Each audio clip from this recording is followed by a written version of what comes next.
Good morning, ladies and gentlemen. You're listening to Right Side Up. My name is Mike Taglavia. My co-host this morning is Allison Despathi. Good morning, Allison. How are you? Good morning, Mike, and good morning, everyone. I'm doing great. I hope everyone's having a good Tuesday. Yeah.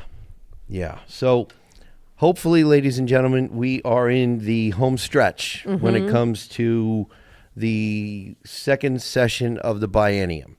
Hopefully. Yes, this should be the last week, right, Mike? Yeah. Should have been last week. No, I honestly, I believe it should have been the end of April. No, there we go. That would be amazing. That's my input. That's what I think. Awesome. Yes. So I think we should concentrate on what's on the notice calendar for this morning, okay? And, well, not just what's on the notice calendar, because we've got two that are on, well, they're on their notice calendar one way or the other, whether it be Senate or the House. Right. As passed by the Senate, the first thing we're going to talk about is S64. And let me just read, ladies and gentlemen, what statement of purpose of the bill as introduced is. This bill proposes to revise and further define the scope of practice for optometrists. It would also create an advanced therapeutic procedures specialty that would allow qualified optometrists to perform certain advanced therapeutic procedures.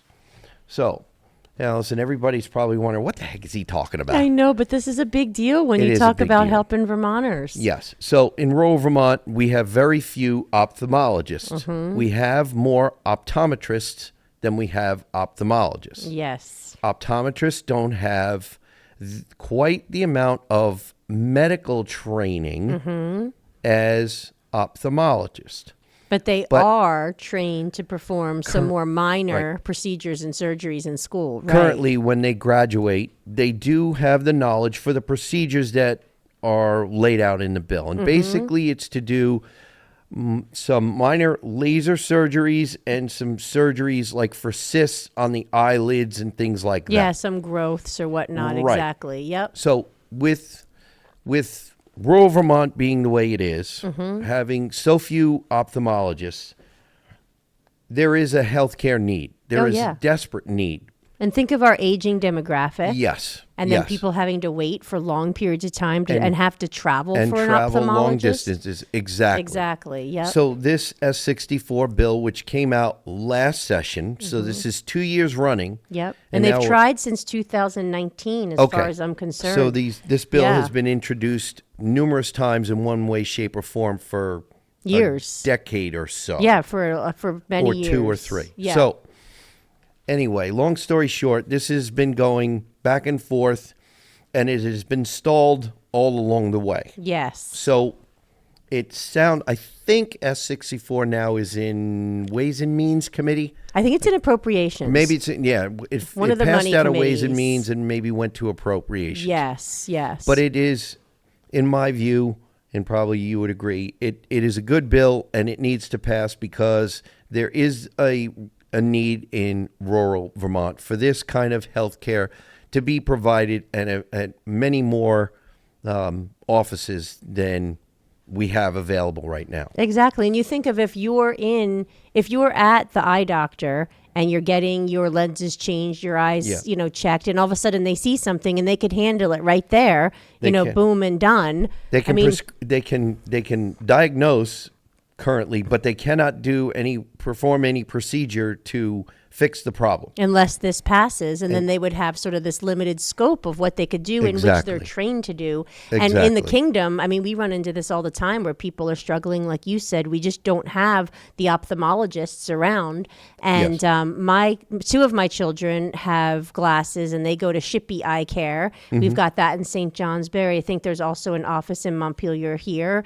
And they would be able to perform these procedures if this bill passed, helping many Vermonters, especially rural Vermonters. Shorter distance, quicker turnaround times, because some of the horror stories that have been brought out were people with long wait times. One specifically where a patient knew about a problem, it was diagnosed, but the optometrist couldn't perform the procedure, and this particular patient wound up with an infection in the process of waiting to get it dealt with. The procedure. Right. So it was a more complicated procedure simply because of wait time. Right. That's the only reason and it became that's complicated. not okay if we can do something about not. this. It's right? absolutely not. But it's amazing, Mike, to see all of the roadblocks and barriers and some of the legislators pushing back on this. They tried multiple amendments in government operations, and fortunately those were pushed aside, because if you get an amendment now, it's going to go to the Senate. And for what it's worth, what I've heard through the grapevine is that Senator Virginia Lyons, who's the chair of Senate Health and Welfare, has not been a supporter of this bill. And so if it goes back to the Senate from the House with an amendment, it's going to pop on the wall and it's not going to move forward. So the biggest thing right now, because the House Healthcare Committee, I think there was some pushback from the chair, Alyssa Black, but the entirety otherwise of the Healthcare Committee has been working so hard to move this. Right. And they're just saying, no amendments, let it go through how it is, and we'll come back next year, because I think it still doesn't get implemented till 2028. I think you're correct. Yes. So I think there's some things that they could do if they needed, like Medicare, Medicaid. But in general, this moving through would be such a base for all the reasons that you said. Yeah, definitely. If we're concerned about providing healthcare opportunities for Vermonters, including rural Vermonters, then this bill needs to pass. Yes. It needs to pass both houses and go to the governor for his signature ASAP. Yes. So it'll be interesting to see what kind of procedural hurdles get thrown up, if any. Maybe they've finally decided this has waited long enough. But like I started off the show, we're in the home stretch here. I know. And if you look at the number of bills on the action calendar today, it's going to be a busy day. It's going long to be day very, for you guys. Very busy day and a very busy week. Yes. Pack dinner, grab a sleeping bag, hunker down. Bring your trail mix and other snacks. Right. There have been a lot of stories of, when they used to stay even till 1 a.m, 2:30 in the morning at this end of session push. Right. When you guys are trying to move everything through. So hopefully that won't be the case for you guys, but who knows? Yeah. And not... It's something I believe needs to be said. What have we done for affordability when you look back at these 2 years? What have we done for public safety? What have we done for the structure and the taxing with regard to education? Right. What about healthcare?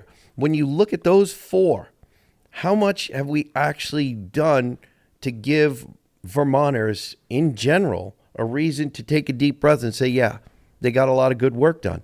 I don't think if we were to be given a scorecard by the electorate, I think our score would be very low, because we haven't addressed some of the the highest priority problems. I really don't think we have. I think our priorities, we passed a number of bills, but the highest priority ones have been pushed aside or left till the very end of the session. Or the dates are pushed out, when we talk about education a bit later. Yeah. And that's what's so frustrating, because as we all know, Democrats have been in there for quite some time, and these things have not been resolved for Vermonters, and we continue to pay more, and there's more struggle, and that's where it's just, hopefully the composition of the legislature will change next session in a way that we can move these things forward, and people can actually have resolution, and we can give you guys a good score. Because we want to give you a good score, but we need some action, right? Yeah. Well, we need closer to balance. Yes. More common sense allowed in the building, because it's only rationed, and it's not rationed in nearly the proportions we need. Right. And stop trying to find more places and ways to get money, and watch your spending and roll it back. Yeah, we don't have a taxing problem. We have a spending problem. Yes. We have a huge spending problem. Yeah, and we're feeling it. We're all feeling it. So Yeah, everybody is feeling it. Yeah. I'm still coming up to people, or they come up to me and they talk about whether they're retired and they're having to decide, are we going to stay in the state we love? Right. We can't, the only way our kids can afford to stay is if we do an addition, or we do, a renovation in the basement so our kids they can't go out and have their own home. Right. And build their family on their own property. Right. These things still come up. After 2 years now, I've been in the legislature. In 2 years, I'm still hearing them. We're not hearing from anybody that they believe that they can take a deep breath yet. Right. And that's where I think you've often talked about it when we talk about school choice, and being an educational opportunity destination spot. And we want to be that for everybody with regards to, affordability and to be able to say, look, we've got low taxes and look, we have great education and, we've gotten a handle on these things. And I think you guys can do that, but I think we can too. Yeah. I think we can too. I mean, if not so recent past, Vermont, the students that we were turning out of our schools were in the highest percentage rather than the low and middle. We have plummeted. Yes, we have. And we know we've been at the other end of the scale. I'm convinced we can get back there. It's whether we have the will to make the changes that are going to turn this ship around. Right. And focus on the education. Yeah. and not all the other stuff that starts coming in at schools. Yeah. The reading, the math, the history, the stuff that's going to get our kids jobs when they go looking for them, or get them into college if they go in that, take that route, whichever way.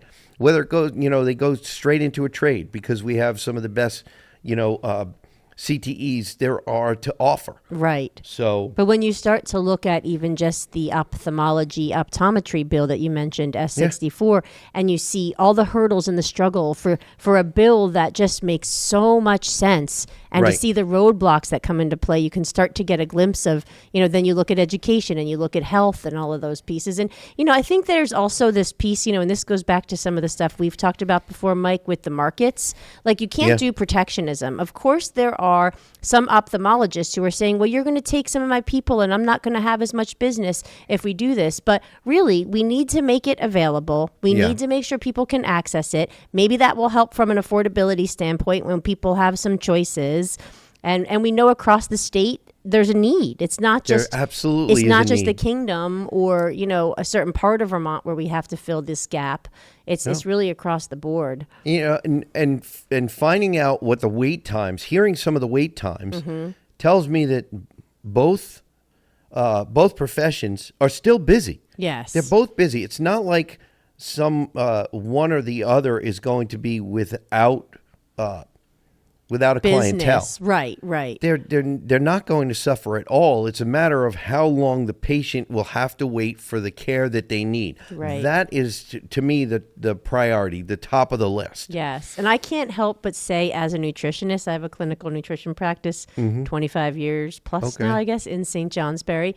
And when you start talking about all these different eye problems that come into play, natural vitamin A. So make sure you have real butter, make sure you have good eggs, make sure you have good quality meats. I just have to plug that out there. There's a lot of issues that can be prevented when you've got that vitamin A covered. And I see that turn around in my practice all the time. We can talk about that a different time. We're going to have to, this summer after the session. This summer, when we finally break, we're finally adjourned. Yes. And hopefully we won't be called back by the governor because we didn't do what the governor was asking for, because he has threatened. And I hope, if that's the case, that we don't get, especially education done. I'm pretty sure we're going to find a way to deal with the budget to his satisfaction. But education, I think education is going to be the sticking point. So when Friday comes, or whatever day this week, and we get adjourned, if we don't have a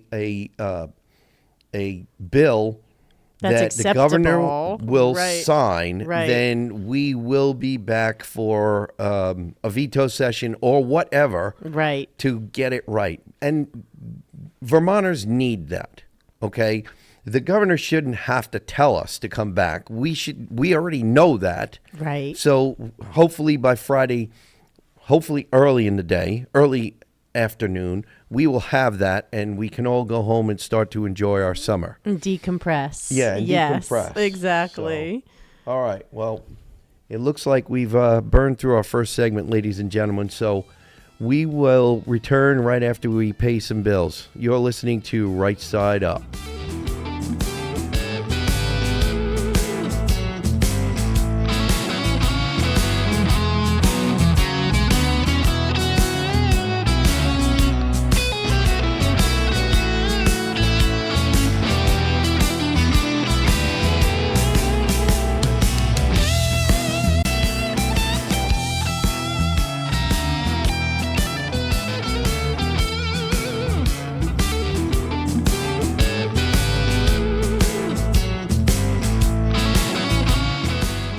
Welcome back, ladies and gentlemen. You're listening to Right Side Up. My name is Mike Taglavia. My co-host today is Allison Despathy. Allison, we've got to jump into some other things here. We've got a lot to cover and not enough time. So why don't we deal with H527? I'll let you tell the audience what's going on with that. Yeah, we've been talking about that a few times if people have heard some of the other shows. But H527 is basically related to telecommunications siting. So infrastructure. Where are we putting towers? Where are we putting antennas? Let's do this properly. We want good service. We want good coverage, but we just want to be respectful of where these things go. Respectful meaning we want to watch out for public health. Yeah, public health, public safety, and also like valuation of homes. I mean, if you have a tower 300 feet from your house, it can drop your property value by up to 30%. So even if someone isn't concerned about the health effects, and people should know the health effects are real. I mean, you've got radio frequency radiation. In 2021, there was a federal court order to the FCC, the Federal Communications Commission, and it specifically said, why have you not dealt with the health effects of radio frequency radiation on all of biological life? There's tremendous scientific evidence showing harms. The research the FCC uses is over 30 years old. Since 1996. And now, just recently in the past few days, Mike, there was another lawsuit officially filed, that is directing the FCC to deal with this problem. You have ignored this 2021 federal order to address the health effects, and now this petition would mandate that the FCC actually does this. And so it's not enough to have a court decision. Now that you have to have another court say to force you to do it. Exactly. So like 5 years later, they still haven't dealt with it. Right. And so I think that this is just to be super honest about the situation is, like I said, we want coverage. We want our phones to work. People get concerned if they don't have service and something happens, but we don't need to put them on top of people's houses. Do it homes. in a healthy way. Do it responsibly. Yeah. And so basically we had this and I'll be quick on just a recap, but we had this amazing testimony in the House and Senate laying out the issues with what's called Section 248A, which is what the telecommunications infrastructure siting. And that's what 527 is addressing, whether the sunset should actually happen, which is what we're looking for. Based on safety concerns, we're looking for that sunset to actually happen and not have it delayed by now in the bill. It's 1 year? So, no, it's actually in the bill. It would be a 3-year extension. A 3-year, okay. But this is what happens. Every 3 years, the sunset gets extended despite the fact that there's problems. And you've got towns, like the town of Tinmouth has needed to hire a lawyer to deal with the issues because they're putting a tower. They want to put a tower 500 feet from this 80-year-old couple's home. And the town is rallying behind this couple saying, no, no, no. And fortunately, so your colleague in House Environment, Representative Chris Pritchard, who his district includes Tinmouth, he has an amendment that's going to be on the floor today if it doesn't get pushed aside. Right. And that would basically say, for H527, this bill, instead of you kicking the can down the road another 3 years, you need to come back next year and deal with these real issues that towns and neighbors are having. It's such a big deal, and I'm so happy. He was very excited to do this for the town of Tinmouth he represents. And all the evidence is there, and it's going to be really interesting, Mike, to see what the House Environment Committee says if they do a straw poll or a vote on his amendment. It probably will wind up coming through our committee. I never even thought about that, but it probably will be straw polled. So, and that's where I really hope that with all the information they had acknowledging the real issues, that Chris will be successful on the floor. So I really hope that representatives in the House today will do that. I'm glad Representative Pritchard is going to be able to highlight some of those concerns. Yes. It definitely needs to be in the record, and I hope he's successful with his amendment. Yes, I hope so too. So definitely. We'll have to see what happens. I know, that's a big one. Now, we've got a couple other things having to do with infrastructure. Yes, and siting, right. So we've got either we can talk next about the disaster that's going on in Shaftesbury with the solar project that has all kinds of wind damage, or we can talk about that's H710, the solar siting Oh, yeah, we could talk about that next. Yeah. I think, like you said, the Shaftesbury situation, and there's 2 disasters in yes. Shaftesbury happening. Two different kinds. Exactly. Yeah. And so basically, Greta Solsa writes for Vermont Digger, and she has done some really great investigative journalism. And this recent article from May 24th, what's that? Yesterday. Okay. So she did solar array. 2 days ago. Yes. 2 days ago. Yeah. Oh, that's right. My bad. Solar array gone awry. Vermont probes solar development owner about broken solar panels in Shaftesbury. And so basically the situation here was high winds in October and March blew down, and I'm reading from her article now. High winds in October and March blew down a large number of solar panels in a field in Shaftesbury, and now regulators are looking into the potential environmental impact from the damaged panels. This is one of the first times in Vermont that large swaths of damaged panels, which contain lead and silver, have raised the specter of potential environmental contamination and caused the state to examine the issue. And Mike, just first off, not only is this contamination issue, a problem that the Agency of Agriculture and the Public Utility Commission, are concerned about, but it's also if solar is being sold as the solution for this, quote unquote climate crisis, existential threat that we have, but yet we have all these storms. We've got windstorms and rainstorms and flooding, hail, and you watch the damage that happens. Like, is that really the path that we want to go? I mean, that's not reliable. No. Well, first of all, yes, they're not reliable in a lot of senses. Number one, they're susceptible to this damage, and other plants are susceptible as well. Yeah, because we know refiners, with respect to petroleum products, refineries in some states are subject to weather hazards as well. Yes. Down in places like Louisiana or whatever. Good point. Yeah. From hurricanes. But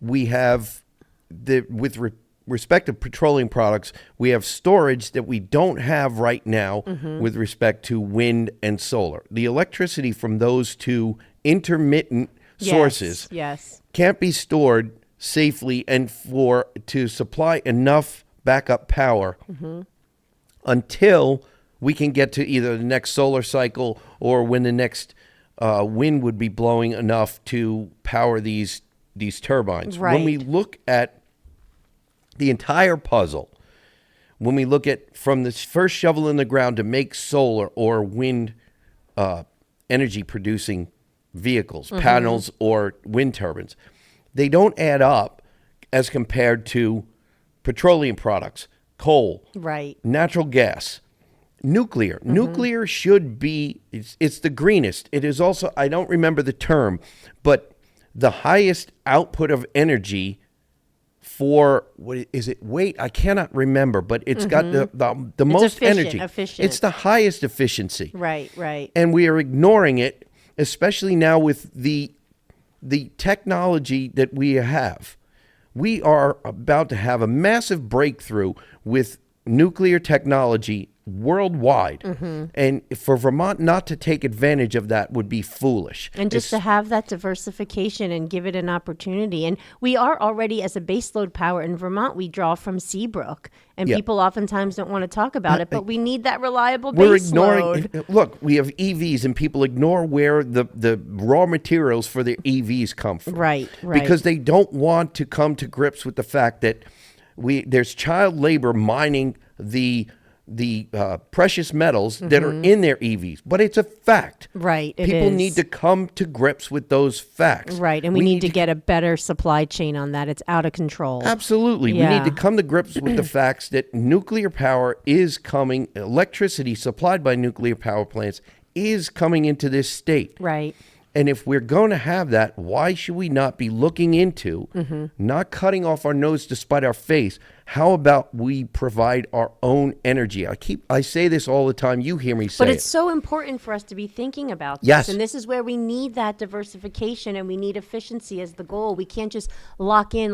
This is back to what we spoke about last week, Mike, is, it's not the legislature's job to pick winners and losers. No, it's not. No, You're absolutely need these right. options, and we need to see what comes to the forefront, what surfaces naturally because it's worthy of people utilizing it. Yeah, it's was in demand. Yes. If the EVs were, if we gave the EV market a jump start, which we tried to do, and it didn't work. If I say it didn't work because there would be EVs outnumbering internal combustion engine vehicles on the road, and they're not. And we know why, because they're not reliable, they're expensive, they're heavy. We don't have the ability to make electric trucks that can do what we need to do that diesel powered trucks can do. And electricity rates are going up and up and up and up and up. And the goal behind the EV stuff and all the electrification was supposedly to stabilize those rates, but it's not working. Right, exactly. It's not working. Exactly. And we need to come to grips with the fact that, okay, we tried and it didn't work. We need to go back to basics. We need to have a good, better, best policy. And I will not stop saying it until we adopt it. Until we get it, right. Nuclear, natural gas, and all the other petroleum products until we can come up with something else like solar if we can harness it.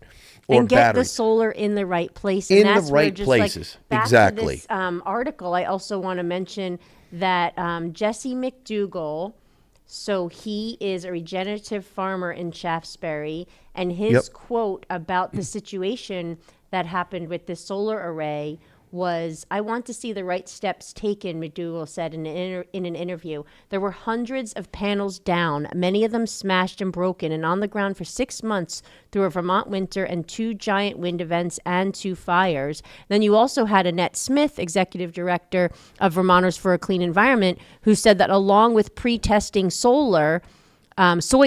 pre-testing soil before a solar panel is put on, she wants more states tracking of solar array failures to prevent this type of situation. She said, quote, "We could have all the solar projects in Vermont fail, and I don't know that there would be any ramifications." So basically, it's just pointing out that there's a lot of gaps in our policy and Absolutely, our laws there are. around this renewable energy and just the siting part of it. The siting, well, with the solar siting, like Yes. what was brought up in that article, what you just said, if there's going to be solar siting, there needs to be testing prior to any of that stuff being installed. So we have a baseline. Yes. If we're so concerned about the environment, which we are in the state of Vermont, then we need a baseline. Yes. So we know if there is a problem during the time that the solar installation is on this land, especially if it is on the prime ag land. soils. Right. If we're so concerned about prime ag soils, then one way to prove it is to have pre-testing and then testing during and after, whenever these projects are, these solar sited projects are actually removed, if they do get removed, instead of having panels replaced when their time is up, because they don't last forever. And that's where it's like starting to also just acknowledge the reality of what we're talking about. We're talking about lead, we're talking about silver, we're talking about zinc, PFAS, we're talking about the broken glass. We've had conversations of, what are you going to grow? Is someone going to grow something? Are these ever going to be decommissioned? And then, of course, just the bigger question of why can't we put them just on the built environment and not just be taking up gobs and gobs of our agricultural land and our forests? We have places where we could put these. It's not exactly. There would be smaller installations, but there would probably be enough right now to equal what we have in these large industrial and the tech sightings. Keeps improving. I mean, it keeps, again, getting more absolutely efficient. And I'm always a fan of, I just want to get it direct to people's house, because then you're using less energy. You're getting cost savings. It's more affordable for when it's on directly on people's homes or businesses. And instead of industrial solar, predatory industrial solar coming in, taking over ag land and forests, charging more to our utilities, and our electricity rates go up. So right now we've got to fix this situation. Our electricity rates going up when we were told this was to make them go down or stabilize. And it's not happening. It's not happening. No. So, here we go again. If we made a wrong turn, it's a time to stop, look at the map, make a U-turn, and go back, because this is not going to end well economically for the state, and we need affordability. We don't need runaway electricity prices. Exactly. And that's where, like, back to what you've said, Mike, multiple times, is we need to go back to the green books, fix the problems that are there, and then we also need to revisit any laws coming through and make sure that they are done methodically and deliberative and responsibly, because we still got a lot of irresponsible stuff on the books that's got to go away. You're right. And be dealt with. So you're right. And we're going to deal a little bit more with that in the next segment, ladies and gentlemen. You're listening to Right Side Up.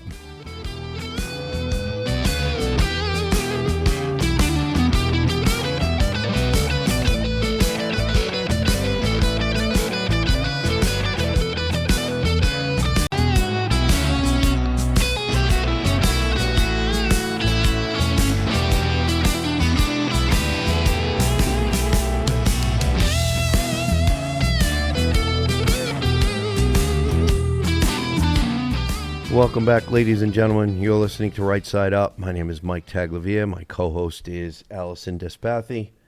Before we continue our conversation on the ongoing saga in Montpelier up in the State House, if you can't for some reason catch us on WNTK Radio, you can go to ntk.com, click on the podcast button, scroll down to Right Side Up, and you'll be able to listen to any number of our shows any time of the day or night.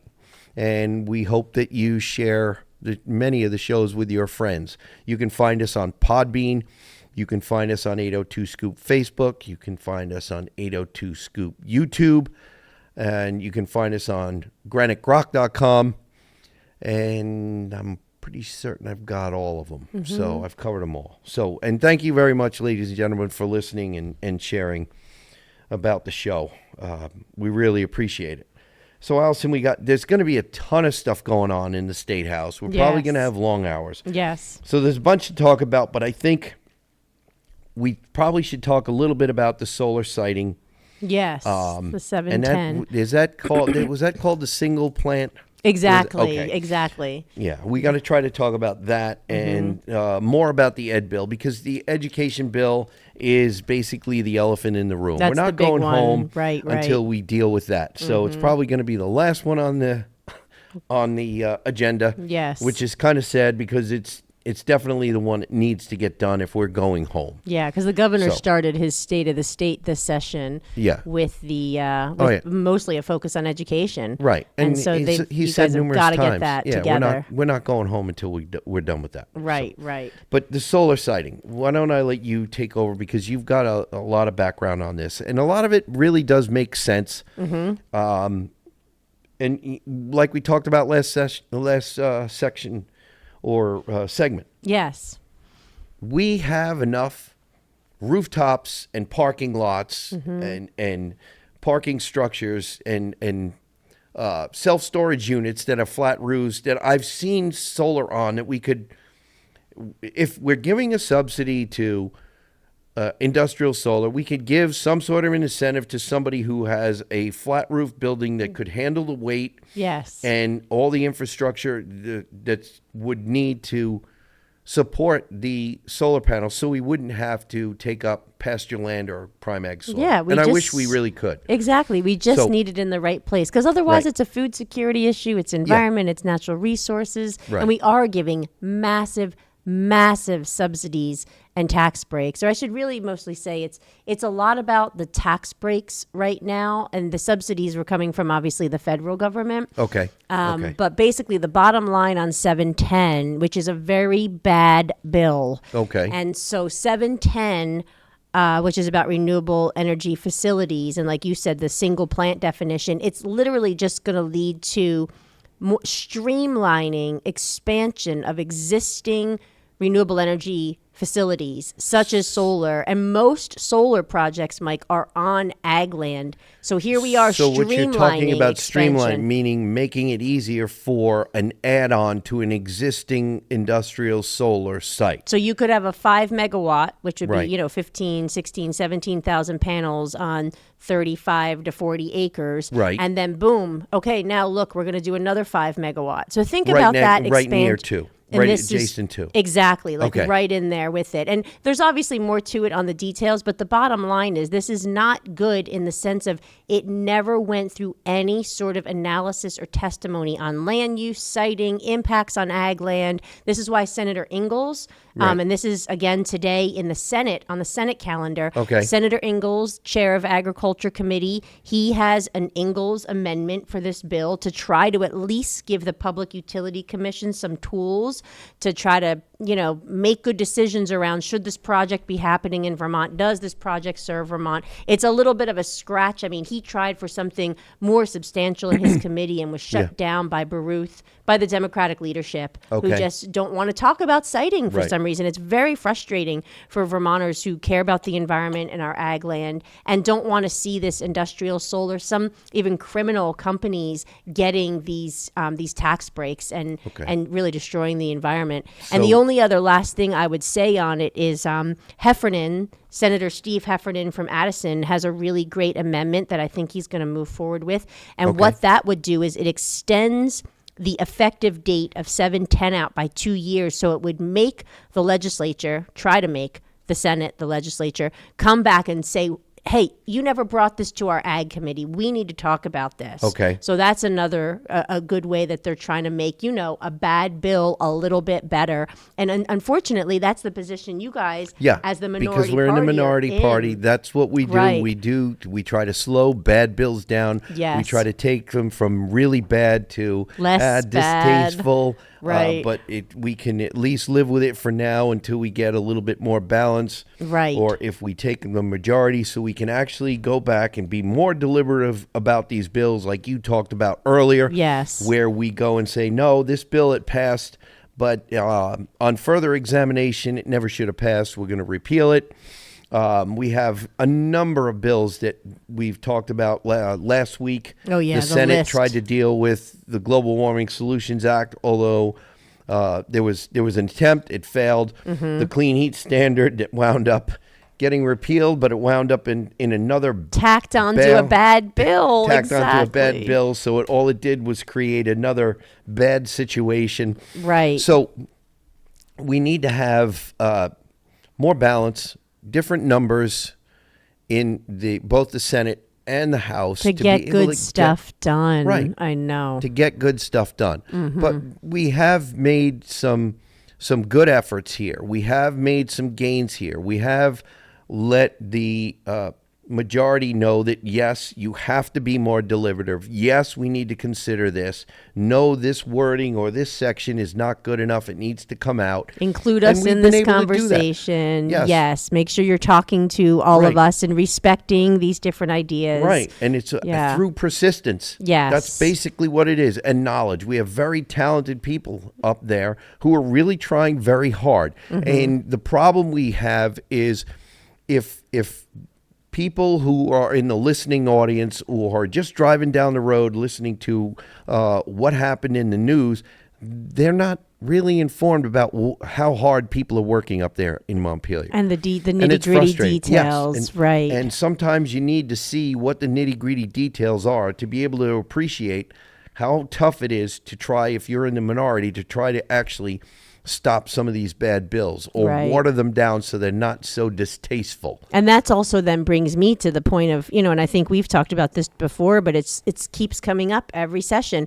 You've got Clean Heat Standard was called the Affordable Heat Act. That was bogus, right? How can you call it that? Renewable Energy Standard, that's bogus. It's increasing electricity rates. Global Warming Solutions Act is not solving or giving any solutions. There's no solving. No. And then we have this, S190, which we were going to mention, that was the reference-based pricing, and it's fake reference-based pricing. It's literally caps that you're putting on to try to bring down the cost of healthcare at the expense of the hospitals and trying to find this balance. And I just have to say, Mike, I thanked the minority leadership in the House, Representative Patty McCoy, because when you guys were in there on Friday and this S190 came up, she had a wonderful speech that she shared, or commentary that she shared on the floor, basically calling out the problem with this S190 and who is it going to hurt. And she specifically referred to, the Green Mountain. Well, she didn't say Green Mountain Care Board, but she said single payer artifact. And the Green Mountain Care Board came from the single payer, and they are really getting in the way of our hospitals and our insurers trying to work together to have a market and system that's going to be affordable and accessible for us. So. And a lot of people have talked about, like you said, opening up the market, opening up so that people who need to purchase health care can purchase outside the state of Vermont and at a lower rate, because the market is a bigger market, more choice. Yeah.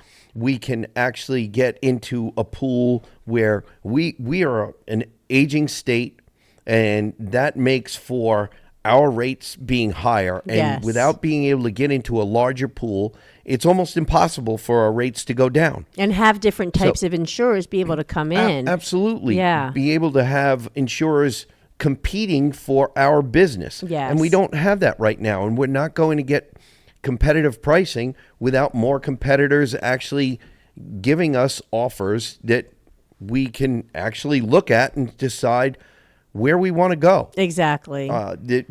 When we're kept not just with the relics of single payer from, I think it's the Shumlin administration. Yes, that was. Yep. That compounded by the ACA, the Affordable Care Act, which is not a total misnomer again. Right, I know, exactly. Without that being changed and reversed at the federal level, those two things are acting against us in a very big way, and they're going to cause our healthcare system to be in crisis for a long time until we get those removed. Yes. Both at the federal level and at the state level. And one thing that I learned also about recently about Medicare Advantage, which I really feel bad about many of our elders who struggle with getting coverage, is right now there's a 6-state pilot program that's going on, and they're using AI to do either accepting or denying claims. And there's a very high level of denial of claims. But if somebody goes through the big bureaucratic process, they can typically get that denial overturned. But you're talking about elders who may not know how to navigate that bureaucratic process, or they might be sick.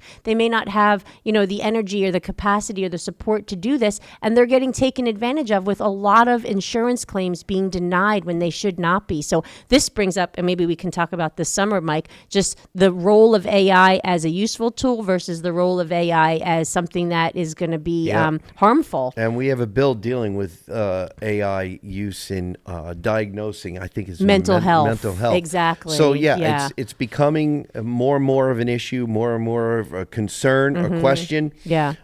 So it's yet to be seen whether it's going to be a benefit or a detriment.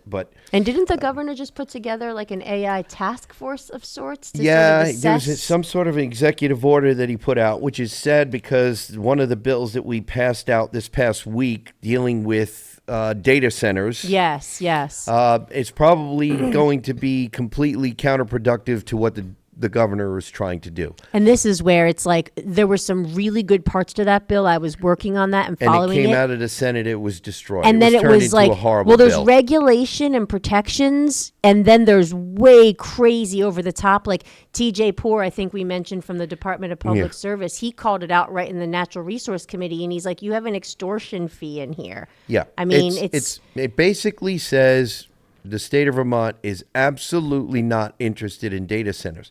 And the problem with that is we're talking about data centers that are anywhere from, 5 megawatts all the way up to well over 100. We only have a few in this state. I think we have like 1 megawatt max. I can't remember. I was told we have 5, and I can't remember how big they are, but none of them, I believe, are over 5 or 7. And this bill megawatts. Doesn't even trigger until a 20 megawatt. But the other part that, they did a great job on water. I mean, we'll talk about this next time. Yes, we talked about in the Environment Committee. Yeah. We were mostly worried about protecting water resources. Yes. And the bill came out of the House. And ratepayers. Yes. Yeah. And the bill came out of the House looking pretty good. It seemed pretty reasonable. It was to protect the environment and the ratepayers. Yes. And it was understandable. Yeah. But it went to the Senate, and it basically got turned into forget about AI in this state. Regardless, here's the problem that I have with it. It says regardless of any technology advances we have tomorrow, we're not interested. Right. And that's the piece too is, where I struggle with it is ratepayers, environmental protections, and there's definitely some holes where they missed for protections on sound and heat sinks and radio frequency radiation. But one of the things that I was really struggling with is like, I don't use AI when I do my writing, but I know I'm on social media. Every single one of us who are on social media, if people are writing, if people are researching, you're using AI. And to me, that's like pushing it off like, hey, Texas, hey, Iowa, hey, Kansas, you do all the work with these data centers so that I can use AI, but you can't come here into our place. You're exactly right. And that's where it's trying to strike the balance, which that bill went a little haywire, like you said, in the Senate. It definitely went haywire. Yeah, Well, Allison, I hope we didn't bore our listeners. I don't think so. We gave everybody a lot of homework, a lot of work to do some research on what is going on under the Golden Dome in Montpelier. So, ladies and gentlemen, we want to thank you again for listening. Remember to please stay safe, stay informed, listen to Right Side Up.